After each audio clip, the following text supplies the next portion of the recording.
आता तुर्तास आपण जाऊयात कोकणामध्ये। रायगडमधून आपले प्रतिनिधी प्रसाद पाटील आपल्या सोबत जोडले गेलेत।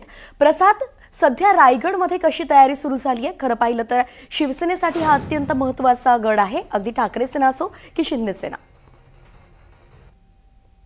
वैष्णवी, रायगड जिल्ह्याचा विचार केला तर रायगड जिल्ह्यात जिल्हा परिषदसाठी 59 जागांसाठी तर पंचायत समितीसाठी 118 जागांसाठी ही निवडणूक प्रक्रिया जी आहे ती पार पडली।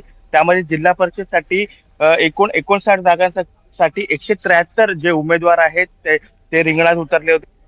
त्याचप्रमाणे पंचायत समितीसाठी 118 जागांसाठी 329 उमेदवार जे आहेत ते रिंगणात उतरले होते। यामध्ये सर्वाधिक असं शिवसेना शिंदे गटाचे 40 उमेदवार या निवडणुकीच्या रिंगणात होते। त्याचबरोबर भारतीय जनता पार्टी आणि राष्ट्रवादी हे युतीमध्ये लढले होते। त्यामध्ये भारतीय जनता पार्टी 30 जागांवर तर राष्ट्रवादी जी आहे ती 29 जागांवरती या ठिकाणी निवडणूक लढली होती। त्याचप्रमाणे ठाकरेंची शिवसेना आहे ती 19 जागांवर तर शेतकरी कामगार पक्ष हे 15हून अधिक जागांवरती या ठिकाणी निवडणूक लढले होते। त्याचप्रमाणे काँग्रेस 9 जागांवर, मनसे 3 जागांवर तर इतर जे पक्ष आहेत ते एकूण 21 जागांवरती ही निवडणूक लढलेली होती।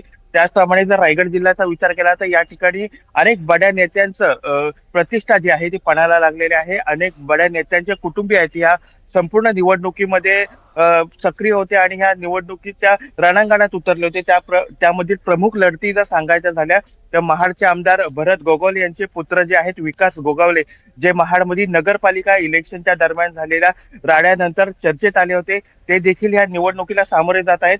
त्याचप्रमाणे जे अलिबागचे आमदार आहेत महेंद्र दळवी यांच्या पत्नी आहेत मानसी दळवी, तसेच त्यांच्या सुनबाई आहेत आदिती दळवी, या देखील निवडणुकीच्या रंगणात आहेत।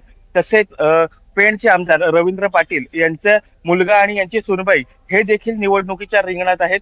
त्याचप्रमाणे शेका पक्षाच्या ज्या माजी आमदार होत्या स्वर्गीय मीनाक्षीताई पाटील यांच्या सुनबाई चित्रा पाटील, तसेच माणगाव मधील माजी आमदार राजू साबळे यांच्या पुत्र देखील या ठिकाणी जिल्हा परिषदच्या निवडणुकीच्या रिंगणात उतरले। त्याचप्रमाणे रायगड जिल्ह्यातील एक युवा उद्योजक म्हणून महाड तालुक्यामध्ये समोर आलेले सोमनाथ ओझरडे, तसेच पत्रकारिता क्षेत्रात अनेक वर्ष काम केलेले भारत गोरेगावकर हे देखील या निवडणुकीच्या रिंगणात उतरलेत आणि ह्या सगळ्यांकडे ह्यांचं लक्ष लागणार आहे।